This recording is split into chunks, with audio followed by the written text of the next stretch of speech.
25th July 2022లో sir 3 members సిటీలోకి వచ్చారు. కొండపూర్ ఏరియాలో private teacher అక్కడ వెళ్ళే టైంలో స్నాచింగ్ చేయడం లేదు. సీసీ కెమెరాలు చెక్ చేస్తే చైన్ లాక్ వెళ్ళేదంతా కనిపించింది. కుక్కట్పల్లి ఏరియాలో మళ్ళీ ఇంకో స్నాచ్ ఒకే రోజు అర్ధగంట సమయంలోనే అంతే. మియాపూర్ లో అయింది. మళ్ళీ బిహెచ్ఎల్ హెచ్ఐజీ లో మళ్ళీ ఇంకో స్నాచ్, మళ్ళీ వాళ్ళే మొత్తం 4 జరిగింది. మియాపూర్ పోలీస్ స్టేషన్ మొత్తం ఉంది, ఆర్సిపురం మొత్తం ఉంది, చందనగర్ పోలీస్ స్టేషన్ మొత్తం ఉన్నారు, మా క్రైమ్ బ్రాంచ్ ఉంది, ఎస్ఓటి వాళ్ళు ఉన్నారు. ఆ ఇద్దరు దొంగలు పట్టుకోవడానికి ఆపరేషన్ లో రెడీ దిగేసి అతని బైక్ ఆఫ్ చేసి పట్టేసి వెనక నుంచి అట్లా గట్టిగా పట్టుకున్నవాడు, వదిలొద్దు అన్నట్టు. చాకు చిన్న కూరగాయలు కట్ చేసేదాన్ని అది తీసేదనమని మెడ పైన కొట్టేసింది, లెఫ్ట్ సైడ్ కొట్టి చెస్ట్ కింద కొట్టేసి స్టమక్లో కొట్టేసింది. 4ది అయినా సరే కొట్టు, నువ్వు ఎందుకు కొట్టని గట్టిగా పట్టేసుకుని మళ్ళీ వెనక సైడ్ గ్రిప్సి ఆడగొట్టేసింది. వాడు వదులుతాడు అనే దాంట్లో వాడున్నాడు, వదిలొద్దని నేనున్నా. అంటే నేను లేచి చూస్తే ఇంకా మొత్తం బ్లడ్ వెళ్ళిపోతూనే ఉన్నాను.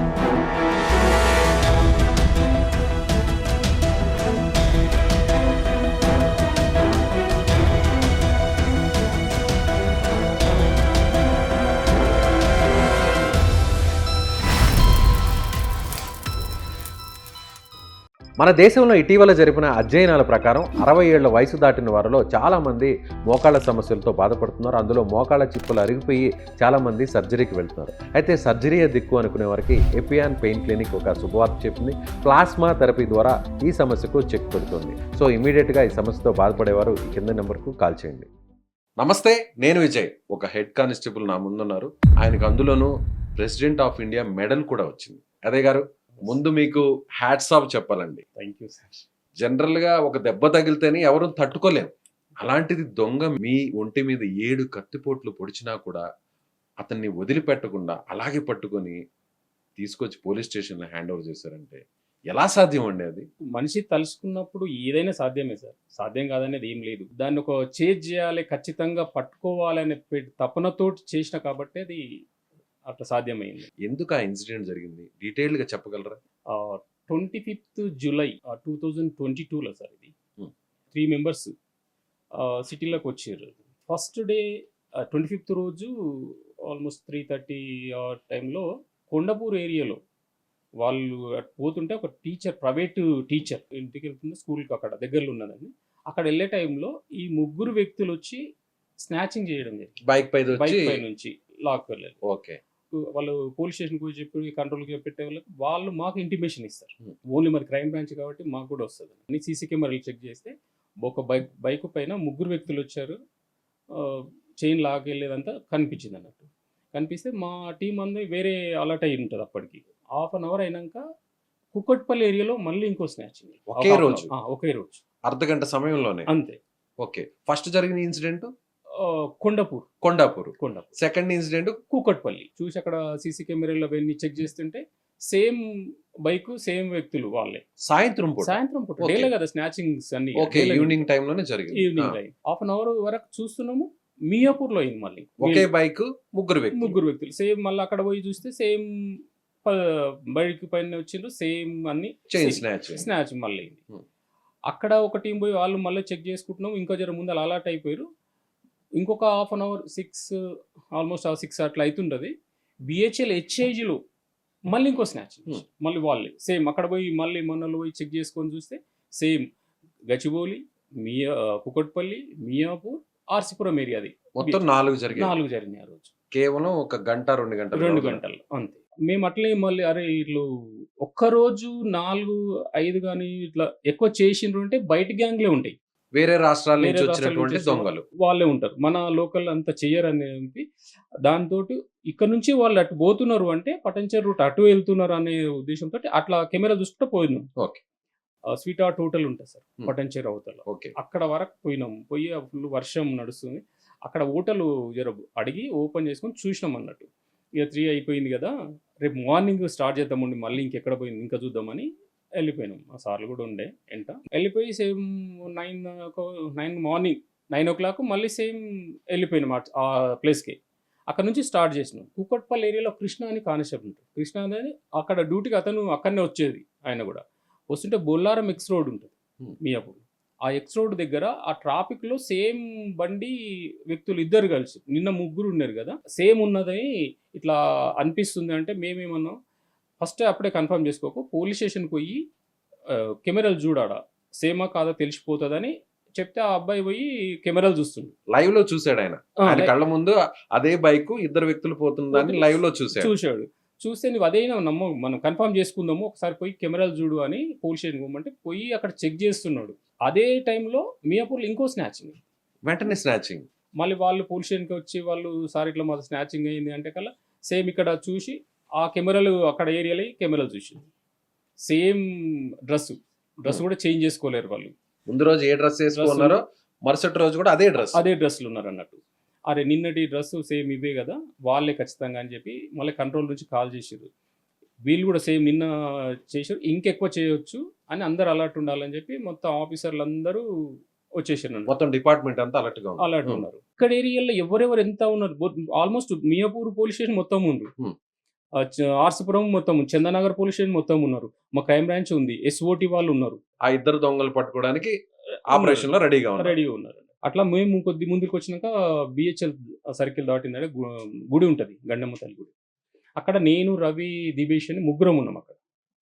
వాళ్ళు ఎట్లాగో అక్కడ సైడ్ వస్తారు, మేము అక్కడ ఉంటే ఇంకా ముందోళ్ళకి ఇంటిమేషన్ వచ్చి ఏడ టైం దొరుకుతుంది ఎట్లా పట్టుకోవాలనేది అనుకుని అక్కడ ఉన్నాం. మార్నింగ్ 11 ఆ టైం అవుతుంది అనుకుంటా, 11-10 minutes అటు ఇటు తక్కువ.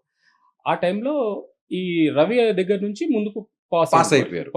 మనం హైవేలో టచ్ చేస్తే వాడు దొరకడు కదా సార్. ఓకే, హైవే కదా. ఓకే, ఎక్కడైనా కానీ ఒక ఓపెన్ ప్లేస్ లో ఉన్నామంటే దొరకడు వాడు, పారిపోనికి ఆస్కారం ఉంటుంది. కాబట్టి మనం మనకి ఎక్కడ అనుకూలంగా ఉన్నదో ఆ ప్లేస్ చూసుకోవాలి, అక్కడ మాట వేసి పట్టుకోవాలి.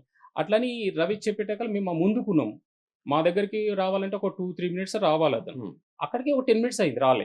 ఆగింది, లేదో మధ్యాహ్నకి వెళ్ళిపోయి ఉంటాడు అని, వెనకన్నా వేరే రూట్ అన్నా వెళ్ళిపోయి ఉంటాడు అని మళ్ళీ కొద్దిగా మేము రివర్స్ గా స్లోగా నడుచుకుంటూ అట్లా బండి మీద స్లోగా వచ్చేస్తాం. BHL HIలకు ఒక చిన్న వే ఉంటుంది, ఏంటంటే ఒక 2 బైకులు వస్తే స్లోగా పాస్ అవుతాయి, ఒకటి పోతేనే ఫ్రీ ఉంటుంది. అక్కడ మనుషులు దాడుతుంటారు, అక్కడ స్లో అయిపోతుంది. ఒకటే దారి ఉంది కాబట్టి ఖచ్చితంగా వాళ్ళు ఇందులోకే పోయి ఉంటారు. ముందు రోజు కూడా అందులో అయ్యింది అఫెన్స్, సేమ్ అక్కడ జరిగింది లోపల. అక్కడ పోయి ఉంటాడు అని అనుకొని నేను బైక్ నడిపేది, నా వెనకాల దివేష్ ఉంటాడు. ఓకే, బైక్ మీద స్లోగా మేము ఇందులోకి పోయి ఉంటాడు. మనం లోపల పోయి చెక్ చేసుకునొచ్చు అని కొద్ది ముందుకు పోయే వరకు వాళ్ళు అంతా సెర్చ్ చేసుకొని రిటర్న్ అయ్యారు. మళ్ళీ ఎక్కడెవరు లేడీస్ కనిపించలేరేమో, వాళ్ళు మళ్ళీ రిటర్న్ అయ్యారు. ఎవరు ఆ దొంగలు? దూరం ఒక 100 meters అట్లా లాంగ్ ఉంటుంది మాకు. అయితే మేము పోయి అటాక్ చేసుకోలేము, ఎందుకంటే వాళ్ళ బైక్ ఉంది ఆల్రెడీ, వాళ్ళు ఎక్కడో పారిపోతారు, మళ్ళీ అంత రిస్క్ తీసుకోవద్దని రిటర్న్ అయితే ఈ చిన్న గేట్లకు వచ్చే వరకు పట్టుకోవచ్చు, అక్కడ ఛాయిస్ ఉంటుంది అని నేను యూటర్న్ చేసుకున్నాను. వాళ్ళు అక్కడ నుంచి మేము రావడం స్లోగా, మట్టిలు ఉంటాం కాబట్టి వాళ్ళకు కూడా ఏర్పడొద్దు కదా. అట్లా స్లోగా వచ్చి ఆ గేట్లకు వచ్చే వరకు వాళ్ళది మా బైకులు 2 దగ్గర వచ్చేటట్టు చూసుకున్నాం. స్లో అయిపోయింది కదా, నా వెనక ఎవరైతే ఉన్నాడో మా కానిస్టేబుల్ దిగేసి అతని బైక్ ఆఫ్ చేసి పట్టేసుకుంది. దొంగ బైక్ పట్టుకొని పక్క జరిగేటాలో అలా బైక్ కింద పడిపోయింది అన్న. ఎంత వయసు ఉంటారు సార్ వాళ్ళిద్దరు? వాళ్ళు 19 years అబ్బాయి డ్రైవ్ చేశారు. 19 ఏళ్ల వయసు. 19 ఏళ్ళు. వెనక 21 years. 21 కుర్రాళ్ళే, చిన్న ఏజ్ స్టూడెంట్స్ వాళ్ళు అక్కడ. ఇక ఆ పట్టుకున్నాడంటే మళ్ళీ వెనక వ్యక్తి ఏం చేస్తాడు, పారిపోతాడు కదా సార్. వీడు ఒకడు వెళ్ళిపోయి పట్టుకుంటే ఇంకోటి పారిపోతాడు. పారిపోయే క్రమంలో నేనేం చేసిన, బైక్ పైన నుంచి నా చేతి అట్లా బైక్ ఉన్నది కదా, అటు నుంచి బ్యాక్ సైడ్ నుంచి పట్టుకోవడం, ఇంకొక వ్యక్తిని వెనక నుంచి అట్లా గట్టిగా పట్టుకున్నవాడు, వదిలొద్దు అన్నట్టు. నేను బైక్ ఉన్నది, నాకు జరగని ఇక్కడ రావట్లేదు, అయినా గట్టిగా పట్టుకుంటే వాడు మస్తు ట్రై చేసిండు వదిలిపోయానికి. నేను వదలలేను. వదలకపోతే జేబులో కత్తి ఉన్నాడు అతని దగ్గర, నాకు తెలియదు అది తీసే ధనమని మెడ పైన కొట్టేసిండు. చిన్నగా ఉంటది చాకు, చిన్న కూరగాయలు కట్ చేసేదాన్ని అట్లా ఉంటది. మళ్ళీ ఏం చేసిండు, వదులుతలేడని చెప్పి లెఫ్ట్ సైడ్ కొట్టిండు ఈ నరం చేయికి. ఈ నరం దిగిపోయినా సరేలే, బ్లడ్ వస్తుందా? బ్లడ్ కారిపోతున్నది, కారుతుంది ఇక్కడ నుంచి ఇక్కడ కనిపిస్తుంది. సరే అయినా సరే ఉండని ఎంతని మా పక్కన ఉన్న కానిస్టేబుల్ అరుస్తున్నాడు అప్పటికి, మేము పోలీస్ అని కూడా. అంటే మీరు మఫ్టీలో ఉన్నారు కాబట్టి వాళ్ళు ఎవరో అనుకుంటారు పోలీస్ అని అలర్ట్ చేస్తున్నారు. అట్లా కూడా చేసేసిన వాళ్ళు. చేసిన వాడు పోలీస్ అంటే కనీసం మరే పోలీసు వాళ్ళే కదా అని ఆగాలి కదా, జంకుతాడు కదా అని ఆయన వాడు కావాలని ఇంటెన్షన్ తోటే కొడుతుంటాడు. చెస్ట్ కింద కొట్టేసి తాడు గట్టిగా కొట్టేసింది, ఇట్లా చీరకపోయింది, ఇక్కడ కూడా వచ్చేసింది, తమ్మకులో కొట్టేసింది. మళ్ళీ 4వది అయినా సరే కొట్టు, నువ్వు ఎంత కొట్టని అని గట్టిగా పట్టేసుకున్నాను. పట్టుకున్నాక మళ్ళీ వెనక సైడ్ ఇక్కడ రిప్స్, ఇక బ్యాక్ సైడ్ లో వస్తాయి కదా రిప్స్, ఆడగొట్టేసింది గట్టిగా. వాడు వదులుతాడు అనే దానిలో వాడున్నాడు, వదిలొద్దని నేను బండి మీదకి వెళ్ళి ముందుకు వచ్చేసిన. అప్పటికి పట్టుకునే ఉన్నారు మీరు? ఇంకా పట్టుకునే ఉన్నాను. ఆ ముందుకు వచ్చినాక ఏం చేసిండు, వదులుతలేడని చెప్పి ఇక సంపాలని ఉద్దేశం పెట్టుకున్నట్టుండు అతను. ఇంకా గట్టి కొట్టేసిండు, ఫ్రంట్ నుంచి కొడితే రిప్స్ లోపలికి వెళ్ళిపోయింది. ట్రిప్స్ లోపలికి రిప్స్ దాకింది. బాగా పెయిన్ వచ్చేసింది ఇంకా నాకు. ఎందుకంటే 7 జాగాల్లో వెళ్ళిపోతున్నది బ్లడ్. ఇంకా చిన్న చిన్నగా ఘాట్లు వేరే ఉన్నాయి, ఆ బ్లడ్ వచ్చేస్తుంది అన్నట్టు. ఇప్పుడు ఇక్కడ అన్నారు కదా సార్, ఇక్కడ హార్ట్ ఉంటుంది కదా, అవును, దగ్గరే పోయింది. అక్కడ లివర్ కు తాకింది ఆల్రెడీ, ఇక్కడ లివర్ కి టచ్ తాకింది. అబ్బా, ఇక ఇక్కడ దగ్గరికి పోయింది. ఇంకా అదృష్టం ఏంటంటే ఇంకా డీప్ పోలేదు. అయితే నాకు హెల్మెట్ ఉంది అప్పటికి. నాకు హెల్మెట్ హెల్మెట్ తీసుకుని కొట్టేసింది, తీసి వెంటనే తీసి కొట్టేసింది. ఇంకా ఒక చేత పట్టుకున్నారు, పట్టుకొని అట్లే కొట్టినాను. కొడితే అక్కడ కొంచెం దెబ్బ తాకింది ముఖానికి. అప్పుడు భయపడ్డాడు. ఇంకా అప్పుడు భయపడి ఇట్లా కొద్దిగా లాగిండు. ఎగ్దం లాగేటకల్లా ఇట్లా చెర్లకెళ్ళి జరిగిండు. పక్కనే మా వాడు ఇంకో రవి అని ఉన్నాడు కదా, అప్పటికే అట్లా వచ్చేస్తున్నాడు అన్న. ఇంకో కానిస్టేబుల్ వచ్చి పట్టుకున్నాను. ఇంకా ఆడ పట్టేసుకుంటే నేను లేచి చూస్తే ఇంకా మొత్తం బ్లడ్ వెళ్ళిపోతూనే ఉన్నది. ఇంకా మొత్తం కింద అంతా సైడ్ లో మొత్తం బ్లడ్ చల్ల చెదురు పడిపోయింది. ఆ హోటల్ అతను ఉంటాడు, సుబ్రహ్మణ్యం పెద్ద మనిషి. సార్ ఒక టవాల్ ఇస్తా కట్టుకోండి సార్ అని ఆయన టవాల్ ఇచ్చిండు ఒకటి. అంతే, టవాల్ తీసి ఎక్కడ పెట్టినా ఇక్కడ పెట్టుకున్నా, ఇట్లా ఇక్కడ నుంచి వెళ్ళిపోతుంది, ఇక్కడ నుంచి అసలు ఎక్కడ పట్టుకొని నాకే తెలియదు, ఎక్కడ కట్టాలో అనేది అర్థం కావట్లేదు. ఒక ట్రాలీ ఆటో వచ్చిండే అక్కడ నుంచి, మాతో పాటు ముందల్ని ఉండే అన్నట్టు. ఆ అబ్బాయి ఆటో అతను ఏం చేసిండు, 2 సార్ కూర్చోండి నేను డ్రాప్ చేస్తాను. కాన్షియస్ లోనే ఉన్నారు మీరు? నేను ఉన్నదడే అది తీసుకొని పోయిండు అతను. ఆ అబ్బాయి తీసుకొని పోయి ఆ హాస్పిటల్ కు దిగి పనేషియా అని బీరంగూడ ఖమ్మం దగ్గర ఉంటుంది, ఒక 1/2 కిలోమీటర్. చూస్తున్నారు మా ఆఫీసర్స్ అప్పటికే దగ్గర ఉన్నారు కదా, వచ్చేసారు ఇమీడియట్. సిపిఎన్ రవీంద్ర సార్ ఉండే, కమిషనర్ వచ్చేసిండు. సార్ వచ్చేసిండు, ఏందమ్మా ఏమైతుంది ఎట్లా అని అన్నాడు.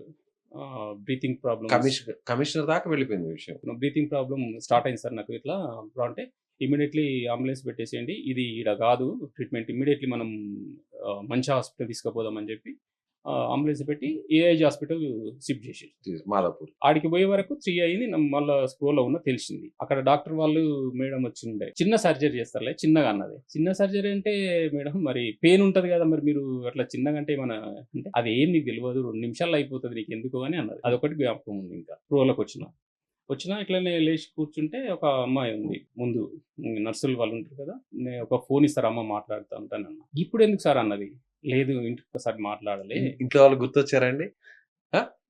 మీ కళ్ళల్లో కనిపిస్తుందా బాధ? ఎంతమంది పిల్లలు సార్ మీకు? ఇద్దరు. బాబు పెద్దోడు, పాప చిన్నది. ఫస్ట్ టైం మీ భార్య, పిల్లలు మీకు స్పృహ వచ్చిన తర్వాత సీన్ ఒకసారి ఊహించుకుంటే ఎలా అనిపిస్తుంది? ఏంది అంటే మా పాప బాగా దగ్గర, ఆబ్వియస్లీ ఫాదర్ కి కుమార్తెతో అటాచ్మెంట్, బాండింగ్ వేరే. సో నిజంగా యాదయ్య గారు మీకు నిజంగా సెల్యూట్. నిజంగా మీలాంటి పోలీసులు ఉంటే, మీలాంటి వారిని ఆదర్శంగా తీసుకుంటే, ఒక సిన్సియర్ గా, ఒక హానెస్ట్ గా, ఆ ధైర్యం అనేది నిజంగా పోలీస్ డిపార్ట్మెంట్ కి ఇప్పటి వరకు ఎవరు చూడనటువంటి వ్యక్తిగా యాదయ్య గారు నిలిచిపోతారని మేము నిజంగా సుమన్ టీవీ తరపున మనస్ఫూర్తిగా మీకు మరొక్కసారి సెల్యూట్ చేస్తున్నాం యాదయ్య గారు.